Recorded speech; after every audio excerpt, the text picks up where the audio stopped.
ओम शांति। आज प्यारे बाबा के 20 तारीख के 20 अक्टूबर के हम सभी महावाक्य सुनेंगे। आज के महावाक्यों में बाबा हम बच्चों को टाइटल दे रहे हैं कार्य के आधार पर कि तुम सैल्वेशन आर्मी हो, सबको सैल्वेज करने वाले, सैल्वेशन देने वाले सैल्वेशन आर्मी।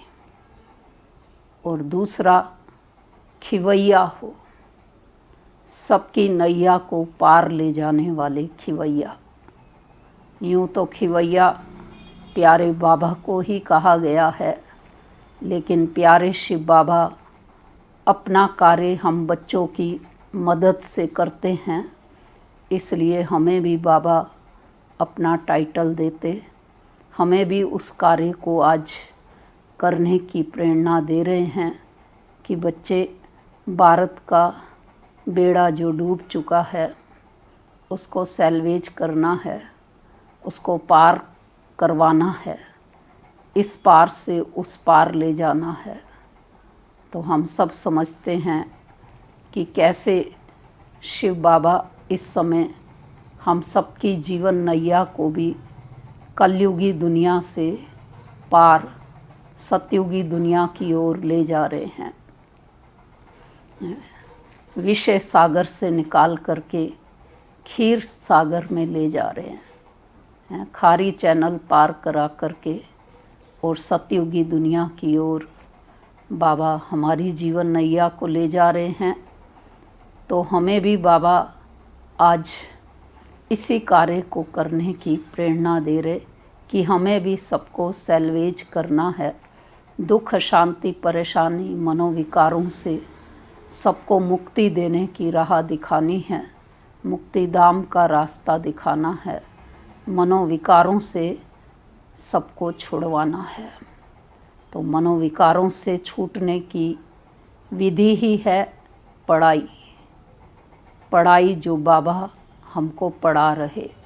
इसलिए इस पढ़ने वाले स्थान को बाबा आज जहाँ पाठशाला नाम देते आए, आज बाबा यूनिवर्सिटी नाम भी दे रहे हैं। और वैसे विश्वविद्यालय के सारे विश्व के लिए जो विद्यालय है वो भी बाबा के द्वारा जो स्थान बने हुए हैं, जहाँ रोज़ हम ईश्वरीय पढ़ाई पढ़ रहे हैं। तो ऐसे स्थानों पर ही हमको सबके जीवन को बंधनों से मुक्त करने का ज्ञान मिल रहा है। तो बाबा हमें टाइटल दे रहे हैं कि हम सभी कौन हैं, सैल्वेशन आर्मी। तो आज की मुरली का सार ही है, मीठे बच्चे तुम हो स्पिरिचुअल रूहानी इनकॉग्निटो सैल्वेशन आर्मी। तुम्हें सारी दुनिया को सैल्वेज करना है, डूबे हुए बेड़े को पार लगाना है। प्रश्न है, संगम पर बाप कौन सी यूनिवर्सिटी खोलते हैं जो सारे कल्प में नहीं होती? उत्तर है, राजाई प्राप्त करने के लिए पढ़ने की गॉड फादरली यूनिवर्सिटी व कॉलेज संगम पर बाप ही खोलते हैं। ऐसी यूनिवर्सिटी सारे कल्प में नहीं होती, इस यूनिवर्सिटी में पढ़ाई पढ़कर तुम डबल सिरताज राजाओं का राजा बनते हो। ओम शांति। मीठे मीठे रूहानी बच्चों से पहले पहले बाबा पूछते हैं, यहाँ आकर जब बैठते हो तो अपने को आत्मा समझ बाप को याद करते हो, क्योंकि यहाँ तुमको कोई धंधा दोरी मित्र संबंधी आदि भी नहीं है। तुम यह विचार करके आते हो कि हम बेहद के बाप से मिलने जाते हैं।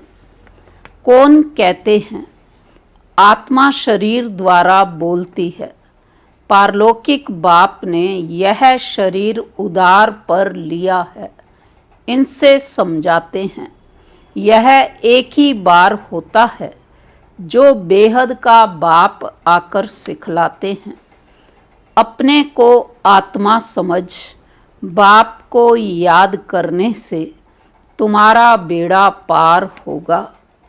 हर एक का बेड़ा डूबा हुआ है। जो जितना पुरुषार्थ करेंगे उतना बेड़ा पार होगा। गाते हैं ना, हे मांझी बेड़ी अर्थात नैया मेरी पार लगाओ। वास्तव में हर एक को अपने पुरुषार्थ से पार जाना है। जैसे तैरना सिखलाते हैं, फिर सीख जाते हैं तो आपे ही तैरते हैं। वह सब हैं जिस्मानी बातें, यह हैं रूहानी बातें। तुम जानते हो आत्मा अभी कीचड़ के दुबन में फंस गई है। इस पर हिरण का भी मिसाल देते हैं। पानी समझ जाते हैं परंतु वह होती है कीचड़, तो उसमें फंस पड़ते हैं। दुबन में, कीचड़ में जब कोई फंस जाता है तो उसको जितना बाहर निकालो वो उतना ही उसके अंदर फंसता जाता है। इसलिए जो बाहर निकला हुआ होता है वो ही फंसे हुए को बाहर निकाल सकता है। तो कभी कभी स्टीमर्स, मोटरें आदि भी कीचड़ में फंस पड़ती हैं, फिर उनको सैल्वेज करते हैं। वह सब हैं सैल्वेशन आर्मी। तुम हो रूहानी। तुम जानते हो सब माया के दुबन में बहुत फंसे हुए हैं। इनको माया का दुबन कहा जाता है। बाप आकर समझाते हैं, इनसे तुम कैसे निकल सकते हो। वह सैल्वेज करते हैं, उसमें मदद चाहिए आदमी को आदमी की। यहाँ तो फिर आत्मा जाकर दुबन में फंसी है। बाप रास्ता बताते हैं, इनसे तुम कैसे निकल सकते हो। फिर दूसरों को भी रास्ता बता सकते हो। अपने को और दूसरों को रास्ता बताना है कि तुम्हारी नैया इस विषय सागर से क्षीर सागर में कैसे जाए। सतयुग को कहते हैं क्षीर सागर अर्थात सुख का सागर। यह है, वर्तमान में है, दुख का सागर। रावण दुख के सागर में डुबोते हैं। बाप आकर सुख के सागर में ले जाते हैं। तुमको रूहानी सैल्वेशन आर्मी कहा जाता है। तुम श्रीमत पर सबको रास्ता बताते हो, हर एक को समझाते हो। दो बाप हैं, एक हद का दूसरा बेहद का। लौकिक बाप होते हुए भी सब परलौकिक बाप को याद करते हैं, परंतु उनको जानते बिल्कुल नहीं हैं। बाबा कोई गलानी नहीं करते हैं, परंतु ड्रामा का राज समझाते हैं। यह भी समझाने के लिए ही कहते हैं कि इस समय सभी मनुष्य मात्र 5 विकारों रूपी दलदल में फंसे हुए आसुरी संप्रदाय हैं। दैवी संप्रदाय को आसुरी संप्रदाय जाकर नमन करते हैं, क्योंकि वह संपूर्ण निर्विकारी हैं। सन्यासियों को नमन करते हैं, वह भी घर बार छोड़कर जाते हैं, पवित्र रहते हैं। इन सन्यासियों और देवताओं में रात दिन का फर्क है। देवताओं का तो जन्म भी योग बल से होता है। इन बातों को कोई जानते नहीं है। कौन सी बात को नहीं जानते हैं? कि सन्यासी तो फिर भी विकारों से पैदा होते, लेकिन देवी देवता तो योग बल से पैदा होते हैं। सब कहते हैं ईश्वर की गति मत न्यारी, ईश्वर का अंत नहीं पा सकते। सिर्फ ईश्वर व भगवान कहने से इतना लव नहीं आता है। सबसे अच्छा अक्षर है बाप। मनुष्य बेहद के बाप को नहीं जानते तो जैसे आर्फन हैं। मैगजीन में भी निकाला है मनुष्य क्या कहते और भगवान क्या कहते हैं। बाप कोई गाली नहीं देते हैं, बच्चों को समझाते हैं, क्योंकि बाप तो सबको जानते हैं ना।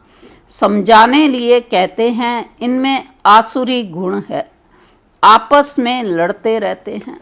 यहाँ तो लड़ने की दरकार नहीं है। वह हैं कौरव अर्थात आसुरी संप्रदाय, यह हैं दैवी संप्रदाय। बाप समझाते हैं मनुष्य को मुक्ति व जीवन मुक्ति के लिए राजयोग सिखलाएं, यह हो नहीं सकता। इस समय बाप ही तुम आत्माओं को सिखला रहे हैं। देही अभिमानी में फर्क देखो कितना है। देह अभिमान से तुम गिरते आए हो। बाप एक ही बार आकर तुमको देही अभिमानी बनाते हैं। ऐसे नहीं कि तुम सतयुग में देह से संबंध नहीं रखेंगे। वहाँ यह ज्ञान नहीं रहता कि मैं आत्मा परम पिता परमात्मा की संतान हूँ।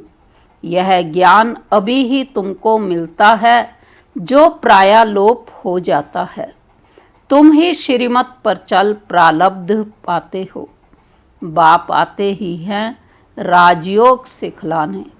ऐसी पढ़ाई और कोई होती नहीं। डबल सिरताज राजाएं सतयुग में होते हैं, फिर सिंगल ताज वालों की राजाई भी है। अभी वह राजाई नहीं रही है, प्रजा का प्रजा पर राज्य है। तुम बच्चे अभी राजाई के लिए पढ़ते हो। इसको गॉड फादरली यूनिवर्सिटी कहा जाता है। तुम्हारा नाम भी लिखा हुआ है।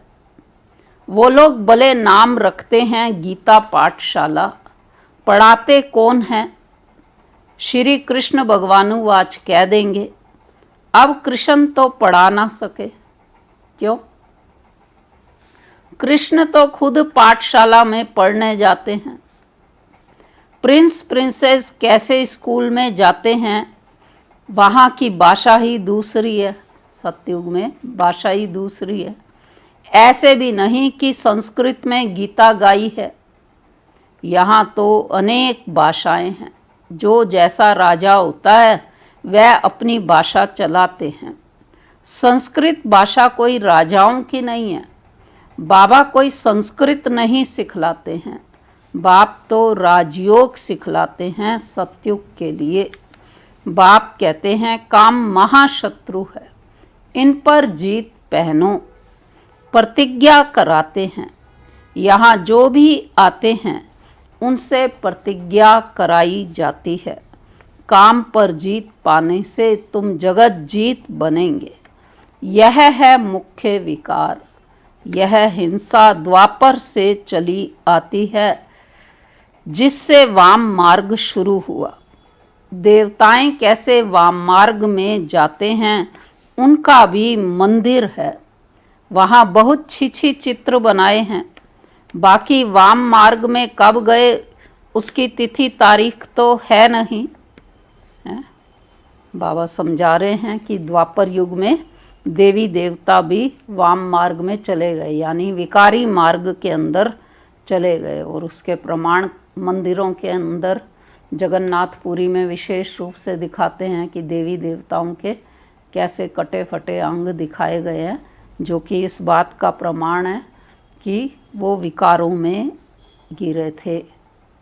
कब गिरे थे? लेकिन जब द्वापर युग शुरू हुआ, देव आत्माएं जन्म मरण में आते आते सतयुग त्रेता युग में तो संपूर्ण निर्विकारी थी, मर्यादा पुरुषोत्तम संपूर्ण अहिंसक थी, लेकिन द्वापर युग से गिरावट शुरू हुई।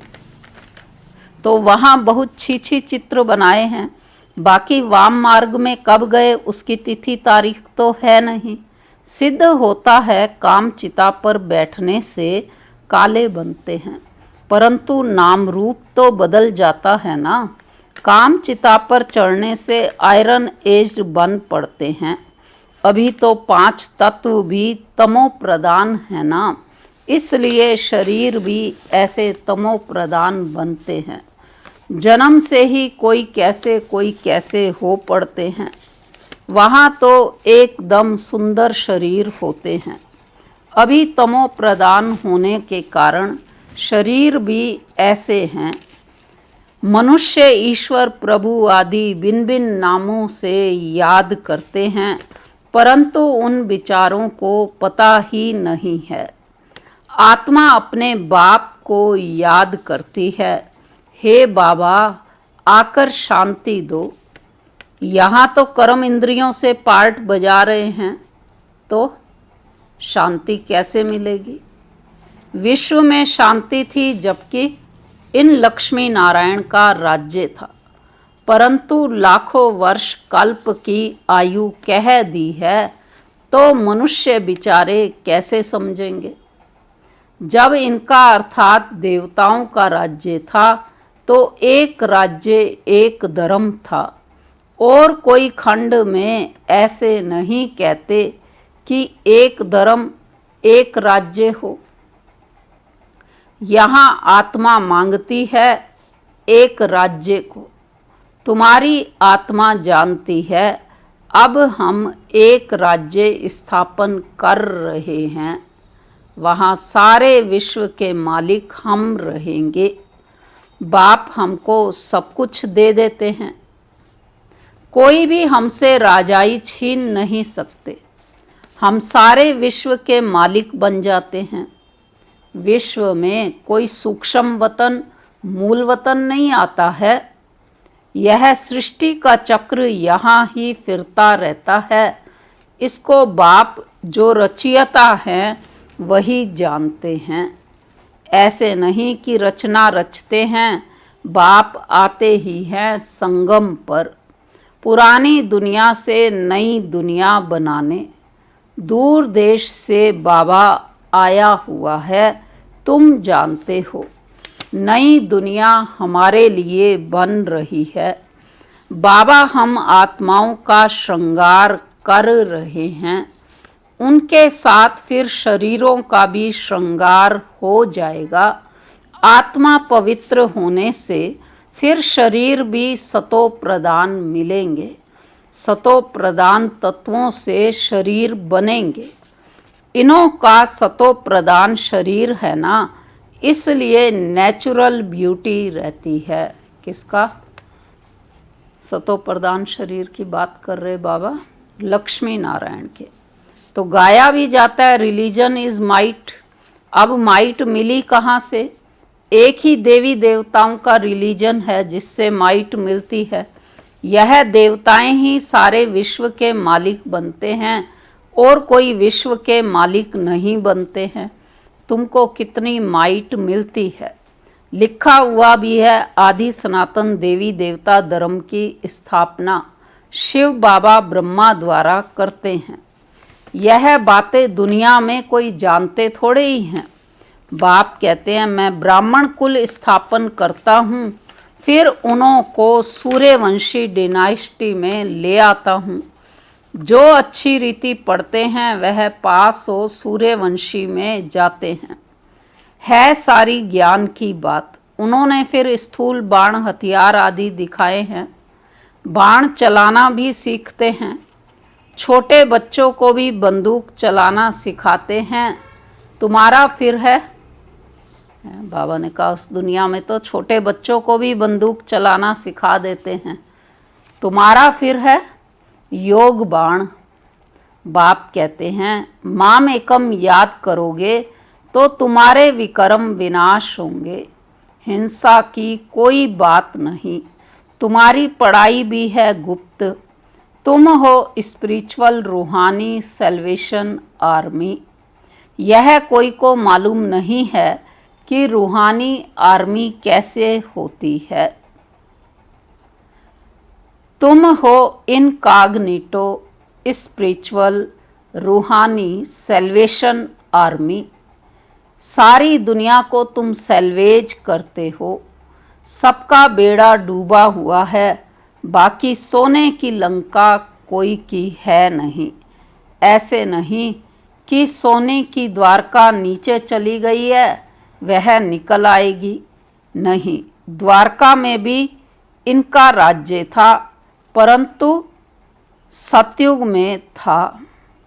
सतयुगी राजाओं की ड्रेस ही अलग होती है, त्रेता की अलग।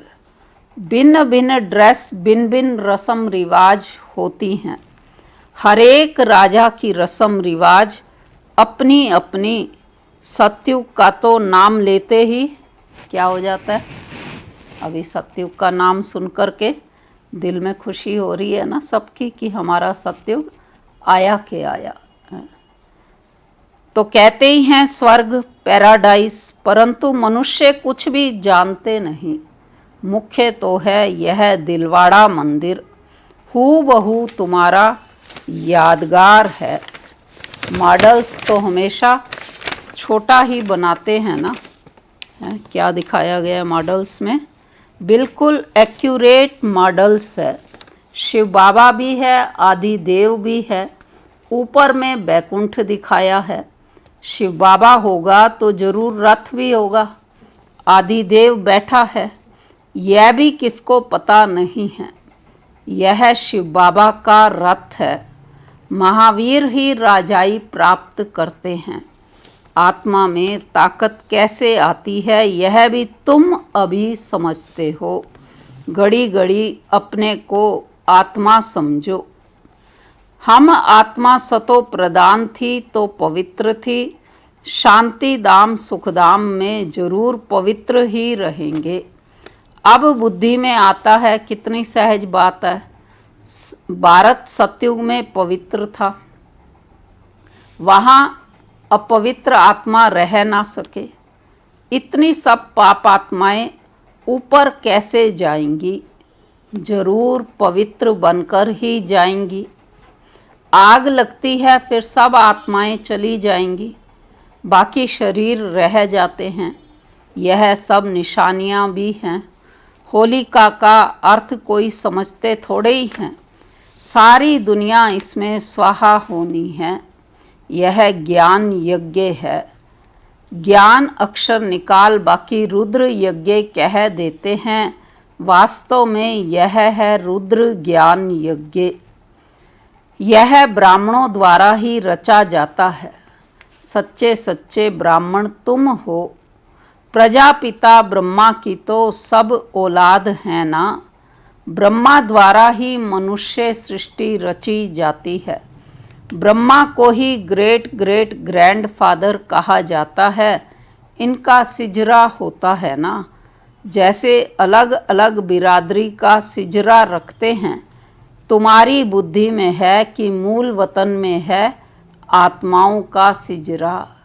कायदे मुजीब शिव बाबा सबसे पहले परम धाम में है शिव बाबा, फिर सूक्ष्म वतन में है ब्रह्मा विष्णु शंकर, और फिर साकारी दुनिया में सबसे पहले विश्व महाराजन विश्व महारानी कौन से हैं, श्री लक्ष्मी नारायण आदि। यह सब हैं मनुष्यों के सिजरे। लक्ष्मी नारायण हैं मनुष्यों के सिजरे।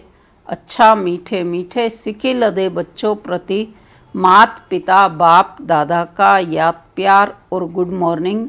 रूहानी बाप की रूहानी बच्चों को नमस्ते। हम रूहानी बच्चों की रूहानी बाप दादा को नमस्ते। तो आज की मुरली की धारणा की पॉइंट है, पहली है, रूहानी सेल्वेशन आर्मी बन स्वयं को और सर्व को सही रास्ता बताना है।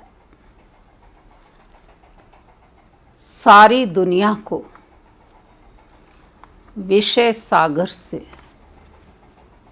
सैल्वेज करने के लिए बाप का पूरा पूरा मददगार बनना है। दूसरा पॉइंट, ज्ञान योग से पवित्र बन आत्मा का श्रृंगार करना है, शरीरों का नहीं। आत्मा के पवित्र बनने से शरीर का श्रृंगार स्वतः हो जाएगा। वरदान है, मन बुद्धि को मनमत से फ्री कर सूक्ष्म वतन का अनुभव करने वाले डबल लाइट भव। स्लोगन है, व्यर्थ को फुल स्टॉप दो और शुभ भावना का स्टॉक फुल करो।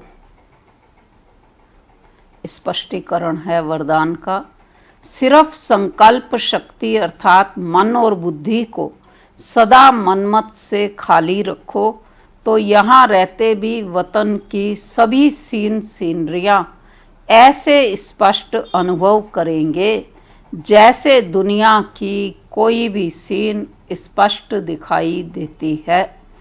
इस अनुभूति के लिए कोई भी बोझ अपने ऊपर नहीं रखो, सब बोझ बाप को देकर डबल लाइट बनो। मन बुद्धि से सदा शुद्ध संकल्प का भोजन करो, कभी भी व्यर्थ संकल्प व विकल्प का अशुद्ध भोजन ना करो तो बोझ से हल्के होकर ऊंची स्थिति का अनुभव कर सकेंगे। अच्छा, ओम शांति।